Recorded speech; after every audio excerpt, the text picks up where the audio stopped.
lung lo có dân đi lời cú của ai đây của một lời đi của một lời đi trong lo của đi bạn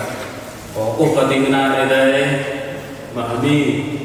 là tình na ai đây mà lina là đi bằng tình na ai đây một cái bút ông ta có bị bằng ta là cô minh rồi đồng tâm tra là cô nông doanh là cô mỹ ma bị bằng thì đào ta để cho mình biết đào lời tai lời chết có bị bằng ta một nơi bị ta chỉ bút năm bằng lời rất lời cho mình cũ bị ta chỉ bút sắp mừng thà sinh gian nhắc linh doa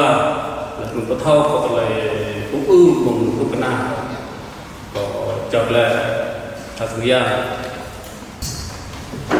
lung lo nhấp ốc ini ada ốc timbang di timnas ada ốc timbang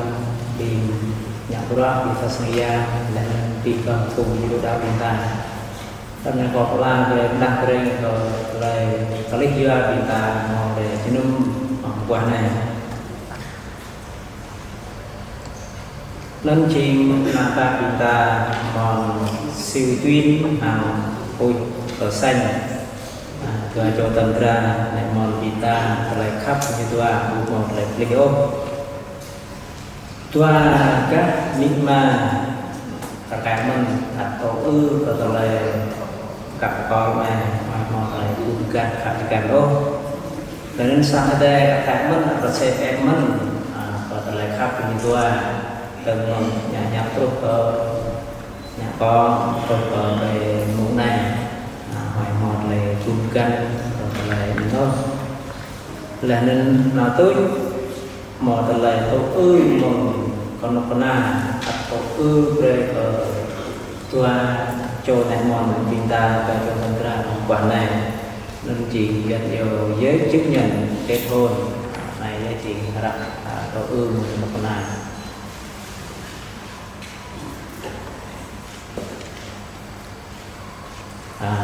lại còn đặt chiếc này chào vô lần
để yun nham có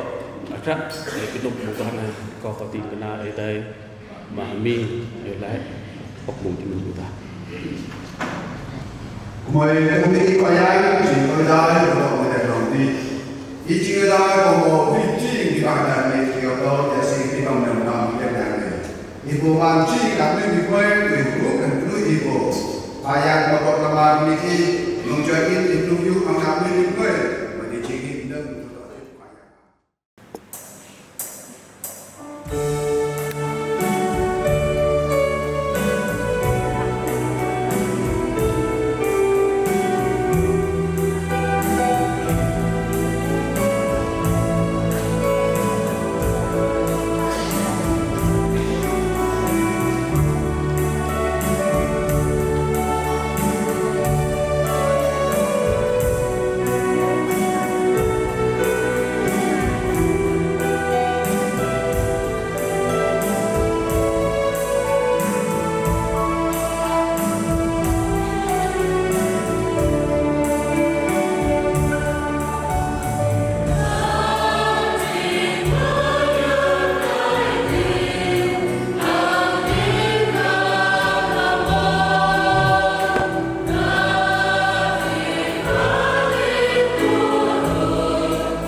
do có lời nước quốc cơ nhà Chris với bên kia cứ bé cơ tự loạn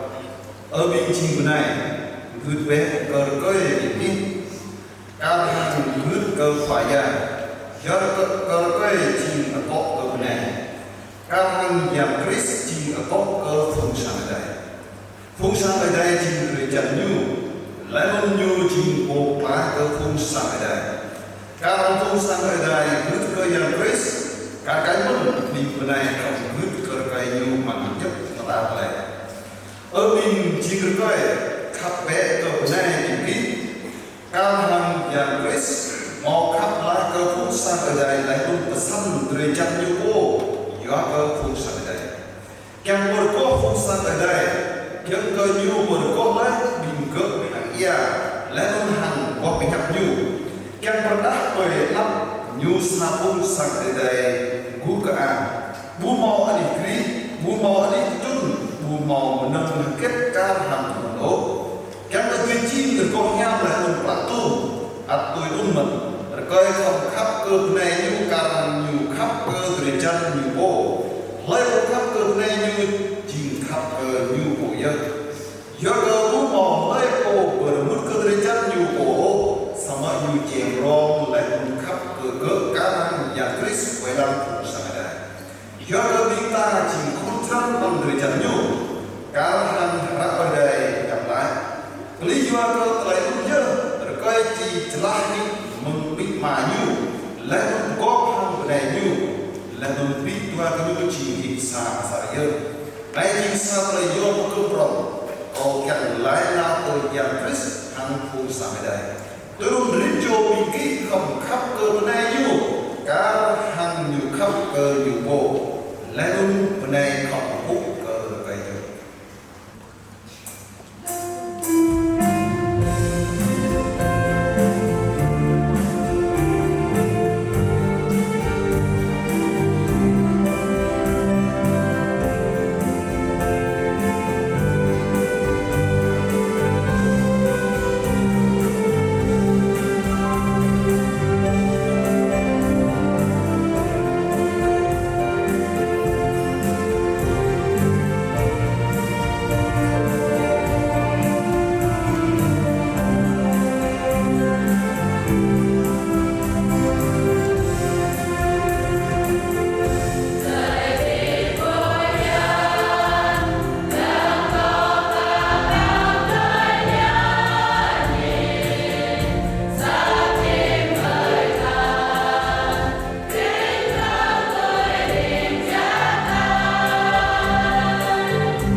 vì ta đọc lại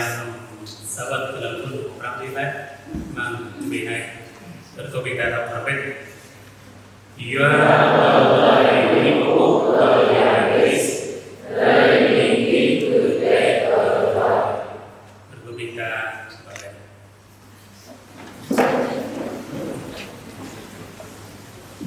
luôn lo và việc đi lời quý cả đây chỉ cô quân lời cả ba cô cơ tình ở đây cô về làm sáng tại đây cô cơ sáng ở đây thế mà cô cơ và cho tôi ra đầm nguyên hạt quả xanh cô cơ bí ma cô vàng và cái đi ra đây một gang về làm phải tiếp và cho ra mừng người nhà nhé rút ra về con nhà con buông họ lịch lúc lại khắp một quan này chỉ một cái dòng văn đầu thì cái này đây chỉ có cái nhu cầu về chi sản phẩm rau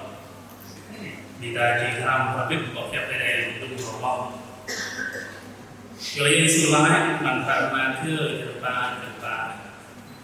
nam núi của nhớ nam núi tiếp của nhớ tên là một cái bài cung rồi đó sau đó nhiều tiếp là rim bóc rạch nhắc đặc biệt ở đây bằng vật này Đời dân một Việt Nam chỉ vào lòng đời chân lại lần vấn đề một Việt Nam chỉ vào lòng ngắt bóp phép ở đây chỉ sẽ hoạt nhầm vâng chỉ vào lòng ngắt và tại tiếp bình ta cũng mô bóp phép ở đây lại tiếp lưng tù tùy ngắt của ngắt cười đi ở đây lòng kẻ mạng tôi cho tôi rằng hôm nay chỉ định như cười tất đó lo thì em bắt bằng sẹo nọ lo thì chiều kia không biết dùng ăn quả này nhà ngành làm biết muốn là một sản thô bố kèm cung cố về đây lại lần mơ bộ nhập về đây thì đã đôi em được nhà về đây đó không mà lại cái nung để bạn nhớ về co được là nhiều quả này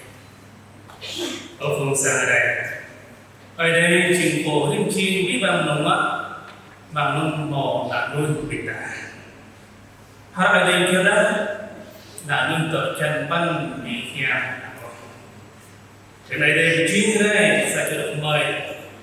ở đây có con cái nhiều doa bằng đàn này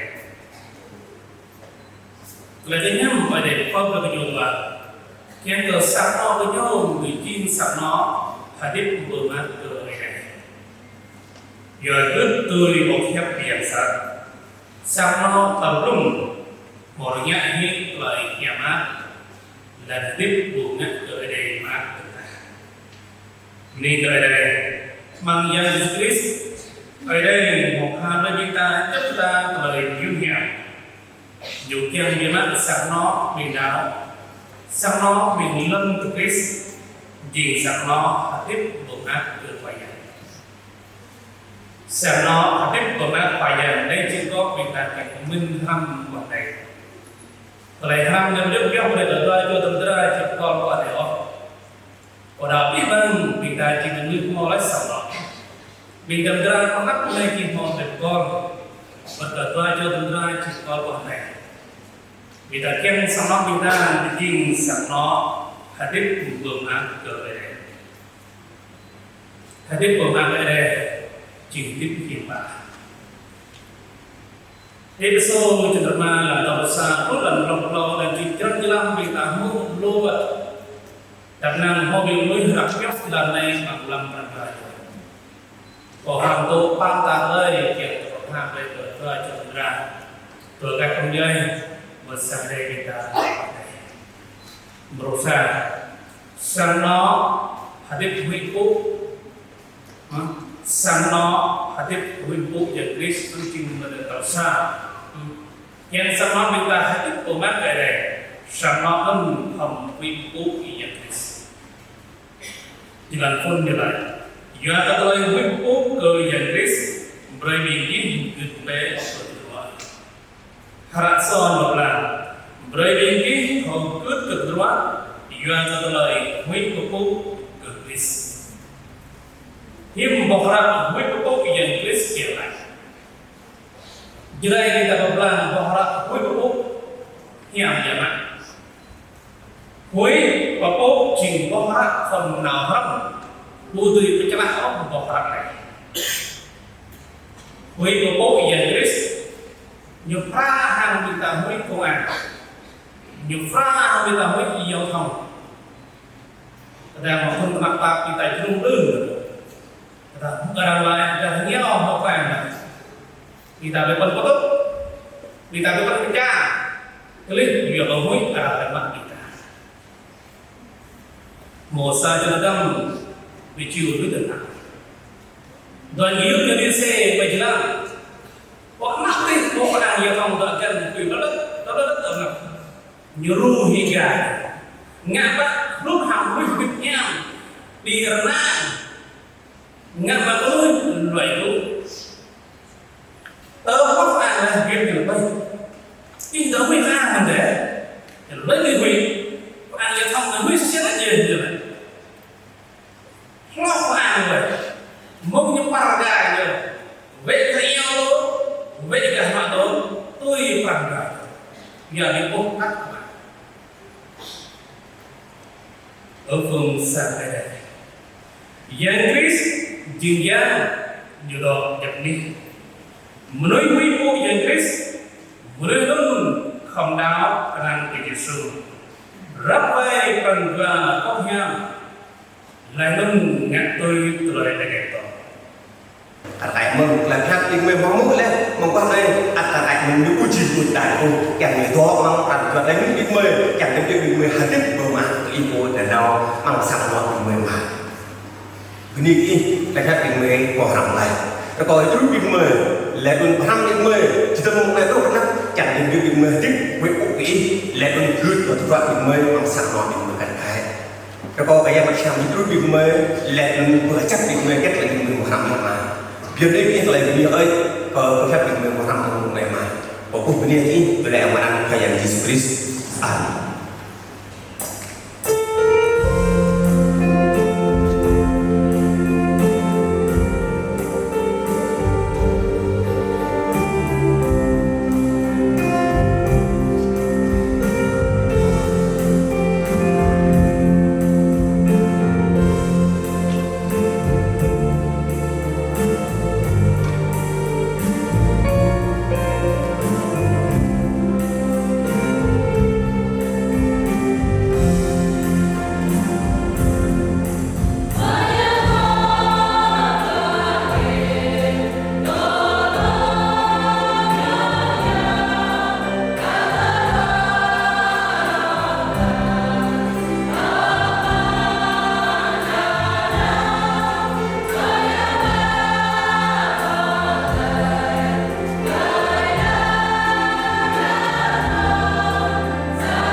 ini mampu saya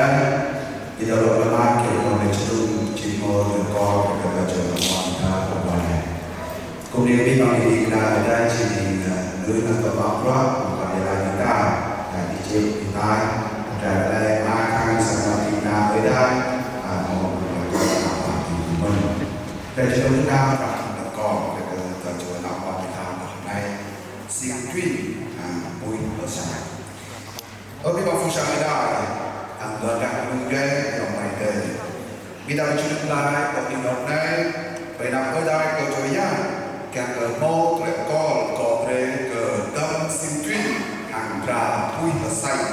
mangre kokiam dan resep kor yang lama. Kemudian, lucu rekor yang pan membawa kunci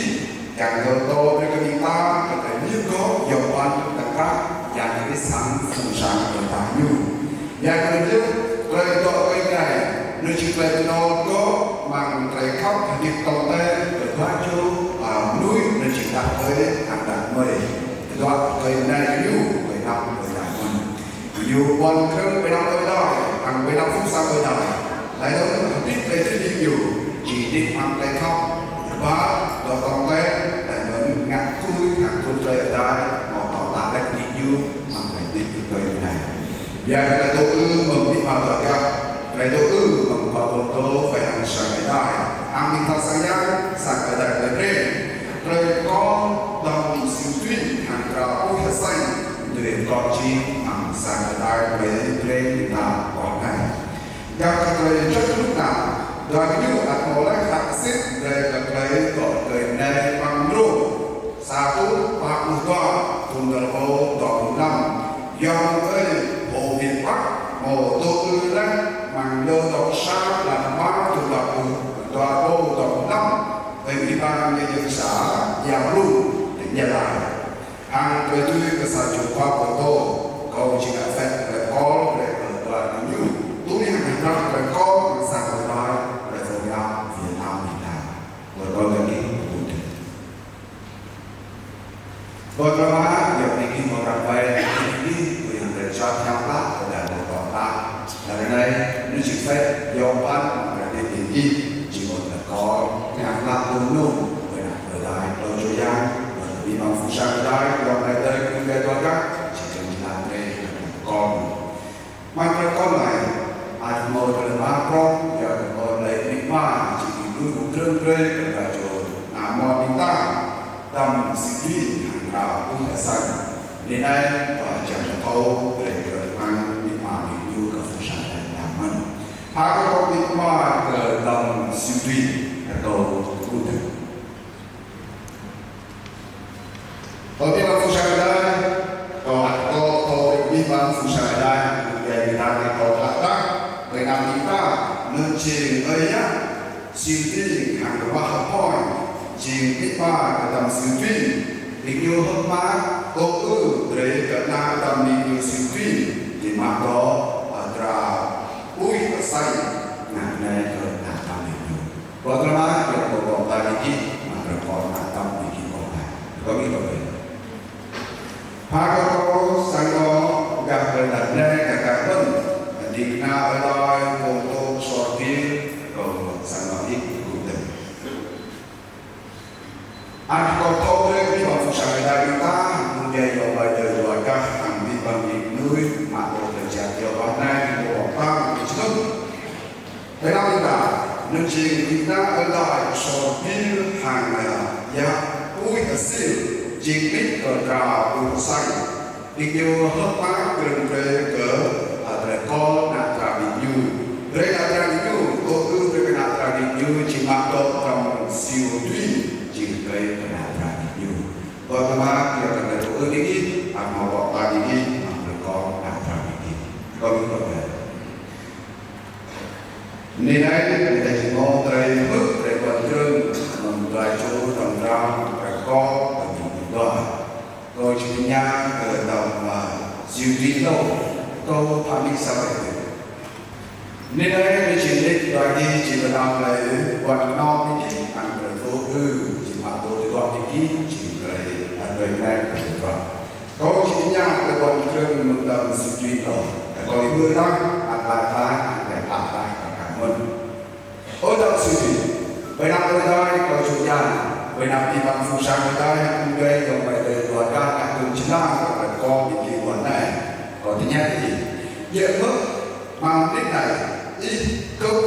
hợp phá mặt có ra ui và xanh gắn về du thì chỉ người này ít mặc để này gắn từ đó ít chỉ đi túi hàng cây ở đây họ đỏ tạc lấy cái gì đi đó thì mang cây khóc cây này nhắm mắt tòng tay hàng cây trọ ở trên hàng cây trọ thì chỉ mặc để vô nhau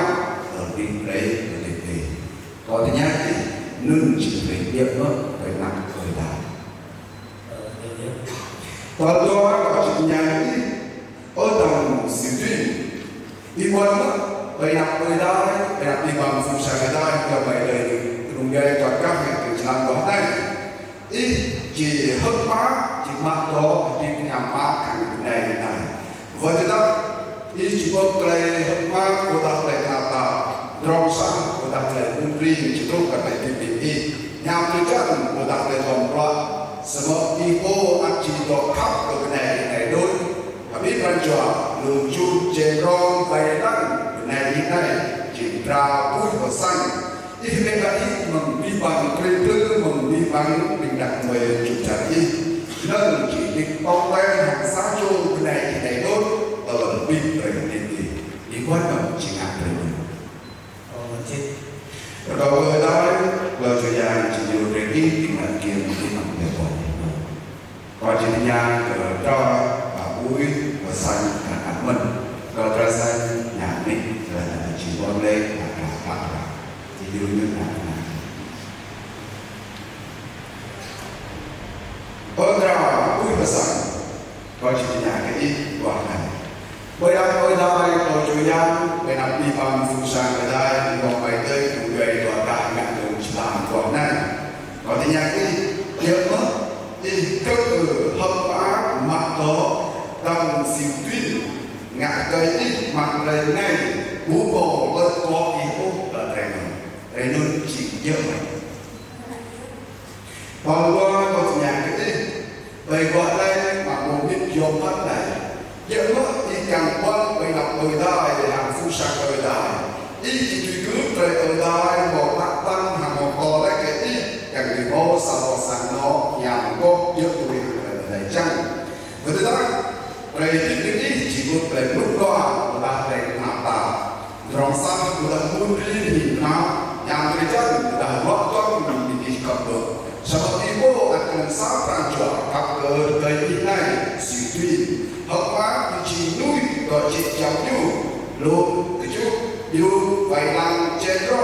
hàng biết bàn cho để làm lại thì chỉ để lợi ơn bị bán về tư cách mà mình đã được cân cái người đội tương hồn hoang nhằm lại hàng cây như này đời đi về đi thì vẫn chỉ là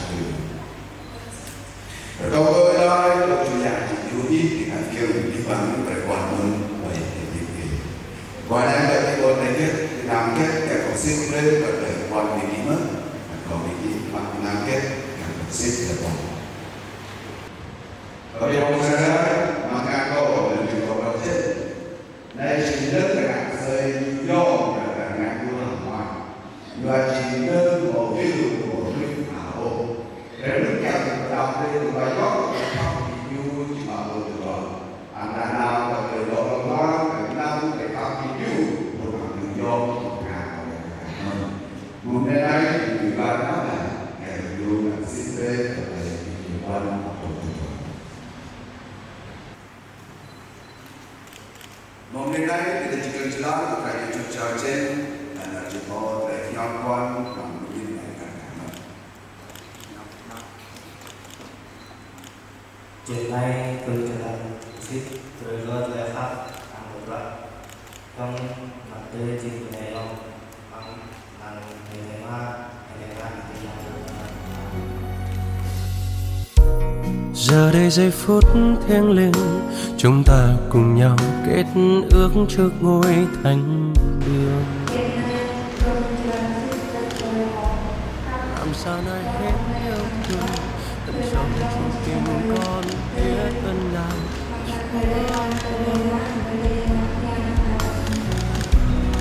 tình yêu Thiên Chúa ban cho, anh nguyện gìn giữ bền lâu, cùng em đắp xây nên tình yêu mãi mãi. Cảm tạ ơn Chúa mang anh đến bên cuộc đời em, nguyện xin Chúa giúp em và anh mãi vâng phục nhau, hiệp một trong ý Chúa, làm vinh hiến danh Cha trong cuộc đời em. Nguyện sẽ mãi chỉ yêu anh thôi, Anh cũng sẽ chỉ yêu mình em suốt cả cuộc đời. Ta cùng xây đắp tương lai bền lâu. Từng ngày từng giờ quan tâm dìu dắt, hàng ngày cầu nguyện sẽ chia biết bao vui buồn. Tình yêu ấy sẽ mãi bền lâu.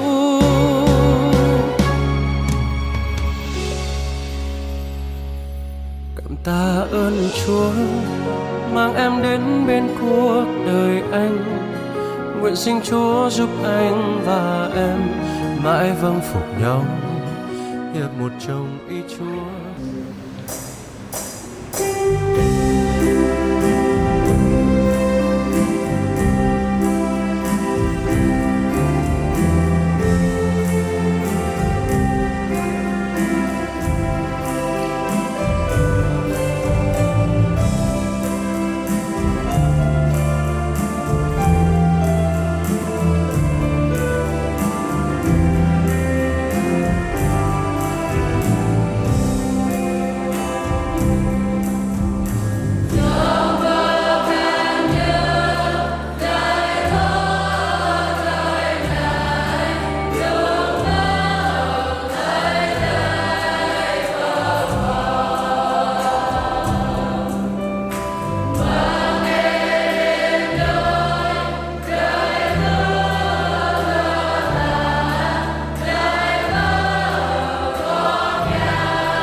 Biết bao tháng ngày thời gian qua, biết bao ước nguyện tình yêu đó đến hôm nay, hai người sánh đôi giờ này bước trong tình yêu đắm say. Chính trong ý cha ngài ban cho, chính cha kết hiệp tình yêu đó sẽ không phôi phai, dẫu cho những tháng ngày dài tình yêu bền lâu mãi mãi. Nguyện xin Chúa dẫn dắt suốt cuộc đời, mãi không thấy rời sẽ luôn luôn có nhau, dẫu cho nhiều lúc khốn khó hay là bao âu lo, luôn cầu xin Giêsu yêu thương. Nguyện xin Chúa xuống phước trên đôi bàn, phước ân tuôn tràn từ nay đến mãi sau, dẫu cho thời gian qua. Mùa này còn nhập ra cái sản phẩm này luôn lo biết đi từ những ở cái đây không biết từ này mà ở đây sao là mang cỡ sản phẩm từ cái này rồi anh em biết mấy còn tự chi sản phẩm đó cả còn rồi nhà mang vào này cũng đi cơ lại để làm đi chim bồ du thuận sản thể bồ một tại đây là du thành trẻ sản thể làm ăn có tờ mạng là để cơ bồ mà ăn được biết kiểu nhân chí ngạc phép còn thể cơ là bạn có tờ mạng đi ngài này cũng đi mất từ ngài để làm ra giờ thì cô mình lô ra thọ sinh mình thì cô yêu nhà vợ và cô bà la như này là kia đây có biết yêu bộ nhà để sao mà có để thảo như nhau ngày đây cô như mình thì ngày đây là ngon chỉ cô luôn biết vợ sao để đây cô rất là ra có thể nhà nào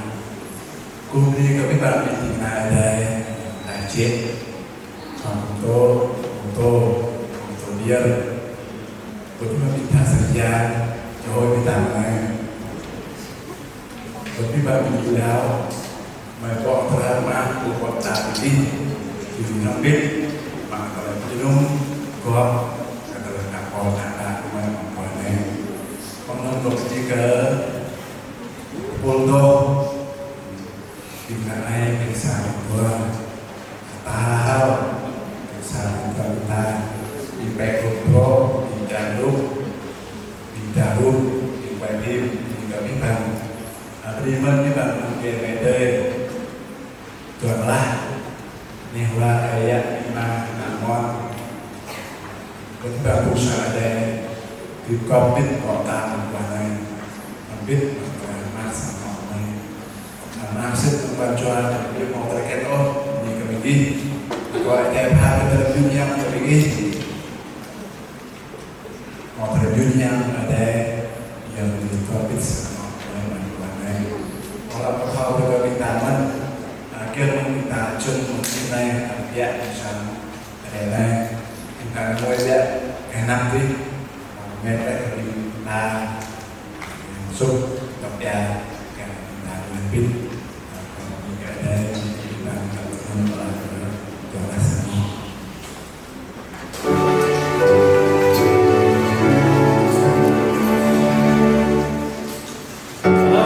Hallelujah,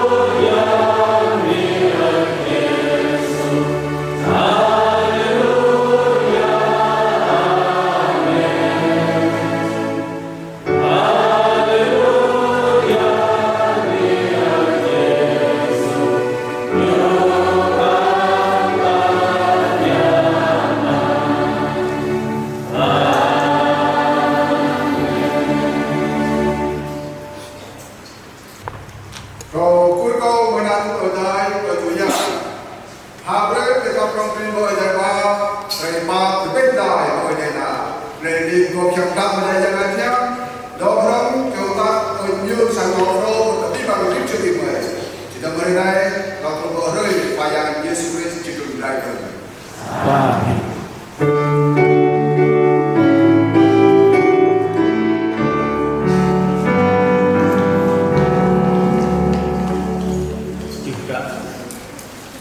cùng nhau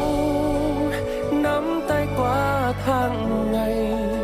cùng xây đắp nên yêu thương này. Có cha có anh và em từng ngày, trọn đời anh nguyện sẽ mãi yêu em như ban đầu, làm vinh hiển danh cha trên trời bằng tình yêu thương ngài mang đến gia đình ta.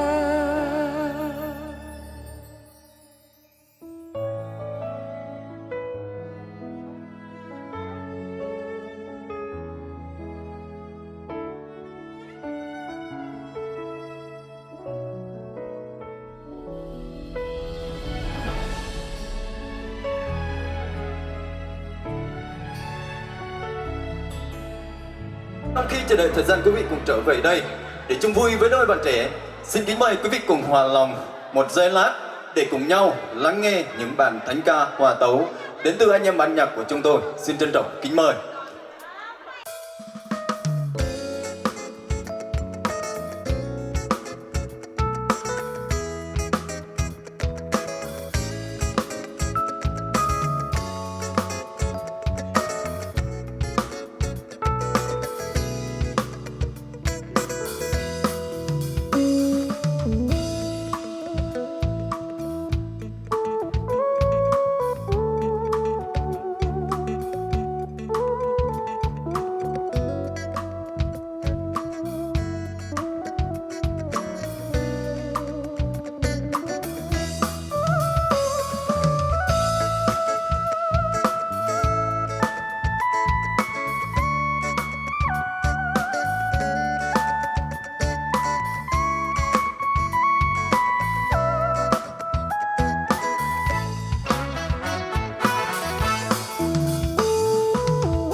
Lời đầu tiên xin được dâng lên lời cảm tạ lên Đức Chúa Trời Ba Ngôi,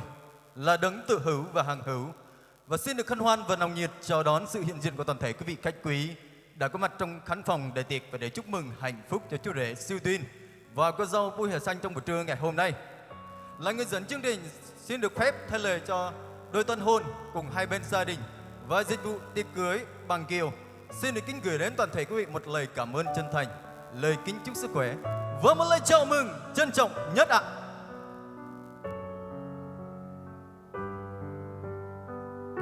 Vâng, kính thưa toàn thể quý vị khách quý của chúng ta, giữa hàng nghìn định nghĩa, tình yêu vẫn là một ẩn số mà nhân loại mãi miết đi tìm lời giải. Tình yêu không chỉ là danh từ của cảm xúc, mà còn là động từ của sự hy sinh và lòng kiên nhẫn. Tình yêu không làm cho thế giới quay tròn, nhưng là thứ khiến cho hành trình quay tròn đó trở nên đáng giá hơn. Như ông Hoàng thơ tình Xuân Diệu đã trăn trở cả một đời để định nghĩa về tình yêu. Tình yêu có nghĩa gì đâu một buổi chiều, nó chiếm hồn ta bằng nắng nhạt, bằng mây nhẹ nhẹ và bằng gió hiu hiu. Quý vị thân mến, con người của chúng ta luôn luôn nhỏ bé trước những sự vĩ đại của muôn vạn vật mà Đức Chúa Trời đã dựng nên. Và tình yêu là minh chứng rõ nhất cho điều đó. Đôi khi con người chúng ta định nghĩa về tình yêu theo tiêu chuẩn của đời này, đó là sự rung cảm của hai trái tim giữa người nam và người nữ. Nhưng quý vị thân mến, chúng ta là những người được Chúa chọn và mặc khải về nguồn gốc của tình yêu. Và trong 1 Giăng chương 4 câu 8 có chép rằng: ai chẳng yêu thì không biết Đức Chúa Trời, vì Đức Chúa Trời là tình yêu. Quý vị thân mến, luôn biết tình yêu bắt nguồn từ Đức Chúa Trời và Ngài là tác giả của mọi tình yêu toàn hảo. Và ngay bây giờ, không để quý vị cùng chữa lâu hơn nữa, xin kính mời toàn thể quý vị cùng hướng tầm nhìn của mình về phía cổng hoa của đại tiệc để cùng nhau chào đón sự hiện diện lên sân khấu hai nhân vật chính, hai tà áo trắng, là hai người đẹp nhất trong buổi trưa ngày hôm nay. Và họ chính là minh chứng cho sự kết hiệp vĩ đại của Đức Chúa Trời. Đó chính là Chúa Rể siêu tuyên và cô dâu Bùi Hà Xanh. Xin trân trọng kính mời.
Toàn thể quý vị, tình yêu là một món quà thiêng liêng mà Đức Chúa Trời đã ban tặng cho con người của chúng ta, và bất kỳ ai cũng có thể nhận được món quà thiêng liêng đó. Chúa Rể và cô dâu cũng như vậy, bởi đức tin nơi Đức Chúa Trời và vâng theo sự hướng dẫn của Ngài, thì họ đã tìm thấy nhau giữa hàng nghìn và hàng triệu người lướt qua. Và trong Thi Thiên thứ 119 câu 105 có chép rằng: lời Chúa là ngọn đèn cho chân tôi, ánh sáng cho đường lối tôi. Hai bạn đã dùng lời Chúa là kim chỉ nam cho con đường tình yêu của mình. Và bằng tình yêu thương chân thành thì đôi bạn trẻ của chúng ta đã cùng nắm tay nhau, vượt qua những thử thách, vượt qua những thăng trầm và vượt qua những nỗi buồn và những chặng đường. Và rồi họ cùng nhau nhận được kết quả của tình yêu, đó chính là hôn nhân.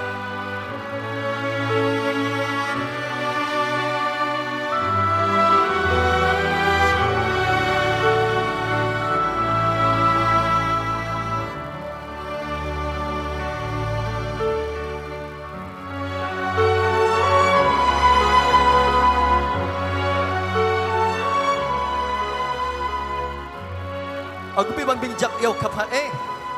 mang tham mà thưa jalan putra là năm hồi chữ lẽ tuổi này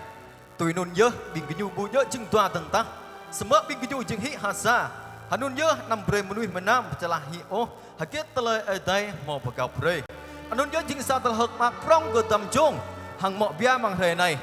vất ta ya noeng chỉ thu vất anh anh em lấy chú kỳ chỉ là nhé vật ta chưa hắc long chỉ hà lâm ta là khắp tua nhau chỉ độ làm bom xịt đít giờ cả tu ta là khắp tua nhau nôn nhớ bằng anh khoai giang rạng này ta mặc nôn cả bu làm bom cả bu xịt đít được ô sớm mơ rạng này bình ta làm bít tụ chung có ami ama cứ nhu chẳng mà làm bít có sang nọ pro bằng thế này có bình ta tụ chung met siêu tinh hàng này ramah point mừng play bring hai saya rung ya lai nôn nhớ chừng biên mỹ ma cỡ tầm trung siêu tuyên để có biên ta đi ở bên hình lùng này anh biên ta tụ chung min met sor bill hàng này pui hasil mừng play bring sa saya rung tỉnh ya lai chừng ami ama cỡ amọ bia pui hasan để có biên ta đi ở bên hình lùng này.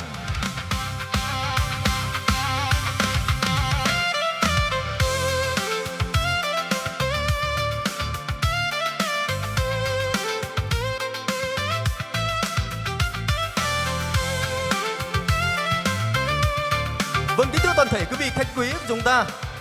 là người dẫn chương trình. Chỉ với mừng sinh được phép thay lời cho đôi tân hôn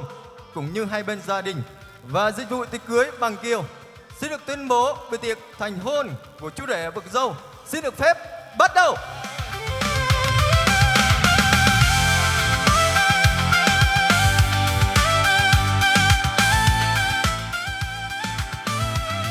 Ở cái bằng mệt lòng dòng đời này va bố bố mà to tum num bị vang bình ta anh nhớ chừng sao ta là hở ạc mặc rong lên ôn cái nam breaker sang nọ pro mang hề này lên ôn chẳng hở ít mươi lại biết vang bình ta một dòng mông tại hở rơi rồi người ham biết mà ham biết cơ toàn class sang nọ một ta lại bắt la cơ toàn class sang nọ chẳng hẹp bani cơ biết vang bình ta anh nhớ sang nọ cả đã được gây rồi con gọi mệt tiếng tôi bằng ở đây chỉ có bị bỏ tại kết đâu chẳng tháp không biết bằng đúng giờ vậy đây để phương lo có đi hơi có ở đây có phá tới chúng ta một là thích đặt sọ bàn là đây để phá tới chúng ta là yun nham lại mỏng thế này để có biết bằng tình nào mình tình nào ở đây chứ tình trong chim để nạp vào mình bằng này có ni có tình nào ở đây trong kinh để có ni biết bằng có đồng dây mày đây toạc là tình ta có tệ bro nhẹ hơi đi chúng ta càng có để ngoài biết có lý do ta lại đã vào mình mò lại khắp từng chim sẵn nọ nọ nàyเป็นหมดละเจ็ดต้องcàngกลายแกล้ก็พี่บังchúng taกำลังก็เลยยุ่งยามอ้อยแดดพาไปchúng taจิกเรามาปลาแต่กันนับจิงก็หมดไหลดิยาจัดมาอ้อยแดดพาไปเลยยุ่งยามพี่บังนุ่งใหญ่ตัวละพอได้ประกอบและทำทางสั่งนอกเมื่อบังก็เป็นไงแล้วก็มีพี่บังเสาตึงเลยมีพี่บังnôn nhớ chừng sao ta lại hẹp bani có biết bằng tum num có biết bằng bình ta sao vật tăng ở câu bình ta bao thằng prong breaker rui ra này câu rui ra bình ta giáp nước mắt bơi các bạn để nôn mạng thằng rui ra chẳng bình ta mạ rút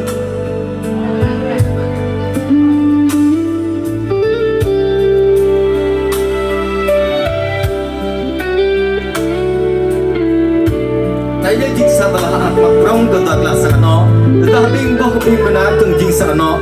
này nhớ chừng sao ta lại mặc để có ở đây tôi cũng nhầm sang nọ tật là mà để có bình ta giáp với bạn bằng nhầm mặc chẳng tụ chung đâu biết bằng mệt lòng dòng đời này và bình ta và xin được mời đôi bạn trẻ chúng ta cùng nán lại sân khấu một lúc để cùng nhau ghi lại những khoảnh khắc đẹp nhất trong buổi trưa ngày hôm nay và chúng ta sẽ tiếp nối chương trình chúng ta sẽ cùng nhau tay trong tay thập tự bể rơi. Vâng, kính thưa toàn thể quý vị, trong sách truyền đạo chương 4 câu 12 hơn nữa nếu một mình dễ bị người khác áp đảo nhưng hai người có thể chống cự lại một sợi dây bền ba lấy làm khó đứt.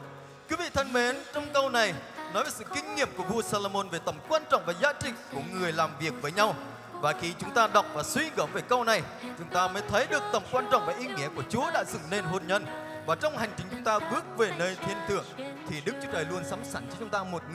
một người để đồng hành, một người để sẻ chia và một người để gây dựng đức tin cho nhau. Và cũng như trên sân khấu lúc này đây, chúng ta đang thấy đôi uyên ương đang cùng nhau tay trong tay thập nên thập tự. Đó là một hình ảnh cao cả nhất của tình yêu thương, sự hy sinh và lòng vị tha. Và khi hai bạn bắt đầu đan chặt những sợi dây vào nhau, đó không chỉ là một hành động nghi thức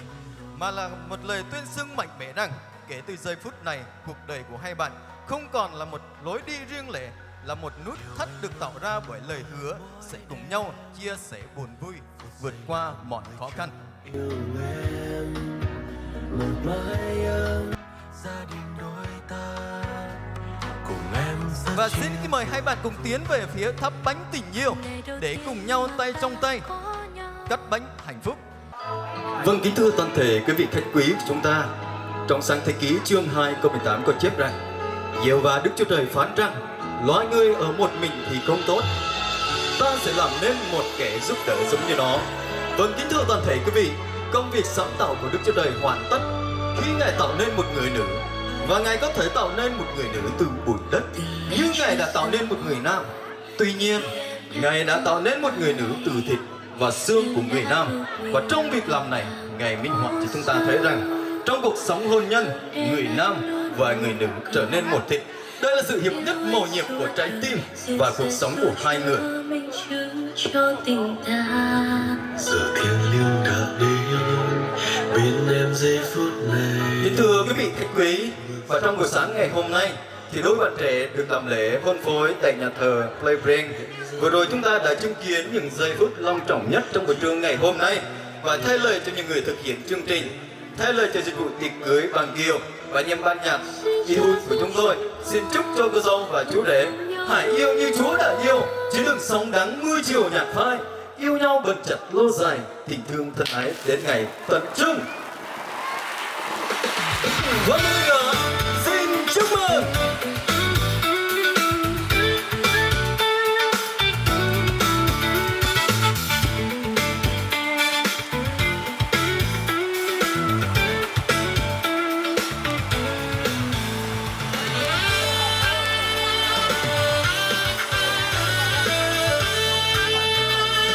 Và ngay bây giờ xin mời hai bạn cùng trở về từng phía dưới bàn tiệc để cùng nhau nhận những lời chúc phúc từ quý vị quan khách thân thương của mình.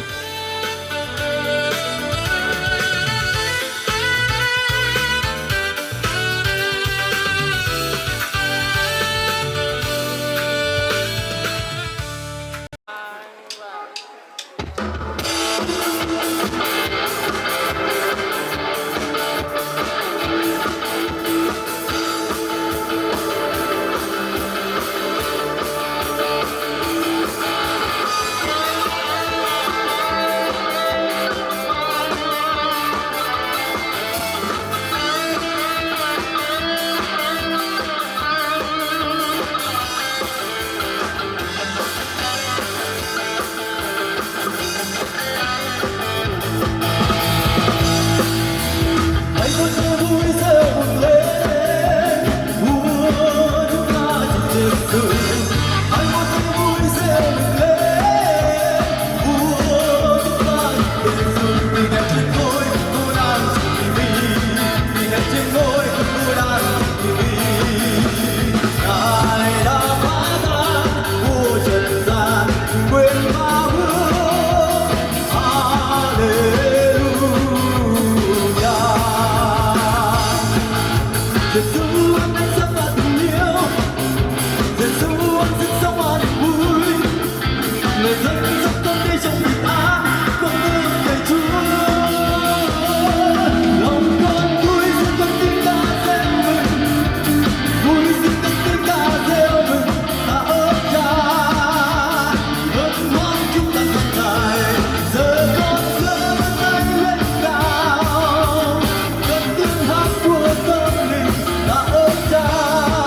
những video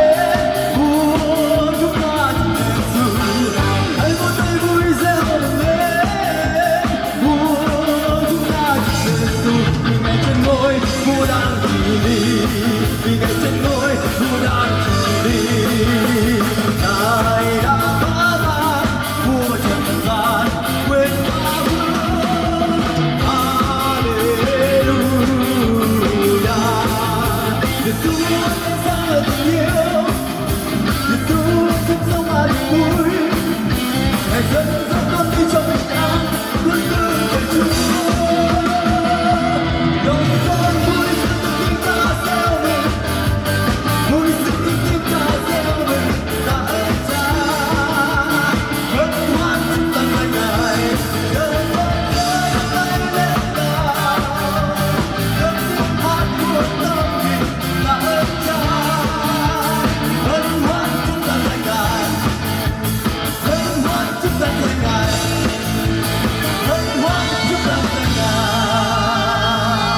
trong lâu cũng như ở đây là kami di Putar Minta hak ma khana mang sang no pro man tuin mang xanh chẳng toh ni ở đây mang tại toh yuan tạ ơn cha.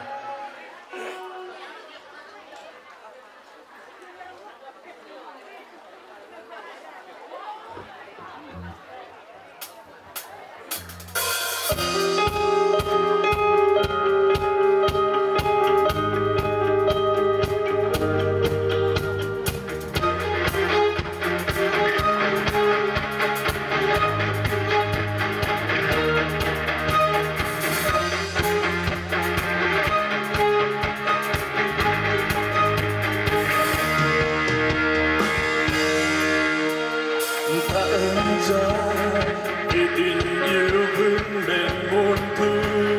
dìu con đi suốt đời không thôi, ơn yêu thương Ngài ban cho con. Cha, cuộc đời con có Ngài bên con, dìu con đi tháng ngày chăm lo, con cần chi ngoài Cha.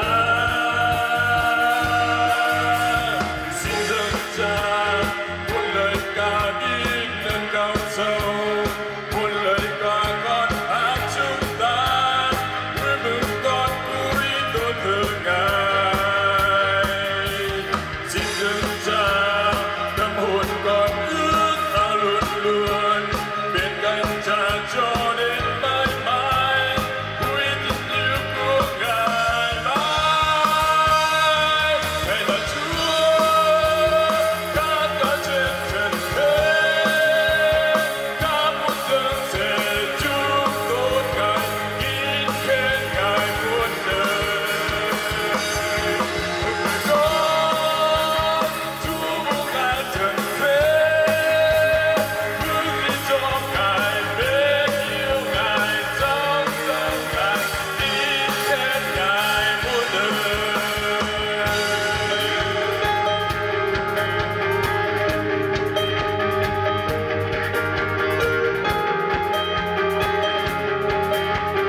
vì tình yêu vững bên muôn thu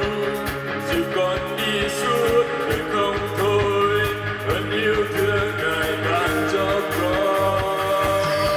cảm ơn cha cuộc đời con có ngài bên con dù con đi tháng ngày chăm lo con cần chi ngoài cha xin dâng cha muôn lời ca biết ơn cao sâu muôn lời ca con hát chúc ta vui mừng con vui tốt đời ngài xin dâng cha tâm hồn con ước ao luôn luôn bên cạnh cha cho đến mãi mãi vui trong tình yêu của ngài ngài là Chúa khắp cả trên trần thế khắp muôn dân thể chúng tôi ngài kính khen ngài muôn đời cùng đời con Chúa của cả trần thế cứ chỉ do ngài thêm yêu ngài kính khen ngài sống cho ngài muôn đời cùng đời con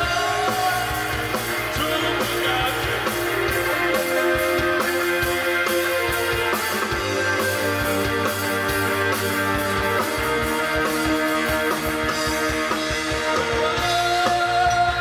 Chúa của cả trần thế kính ngưỡng ngợi Chúa tốt ngài kính khen ngài muôn đời cùng đời con Chúa của cả trần thế cứ chỉ cho ngài thêm yêu ngài ơn trong ngài sẽ cho ngài muôn đời.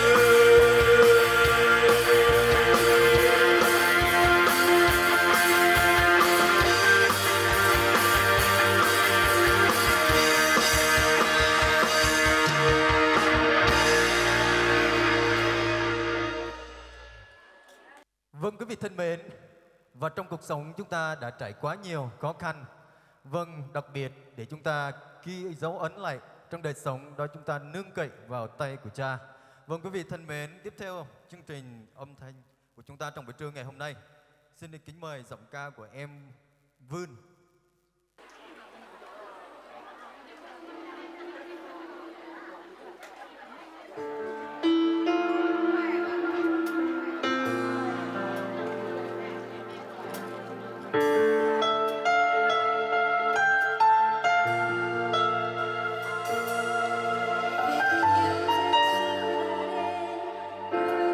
Gian tối tăm u tối bằng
ở câu đua xóa ở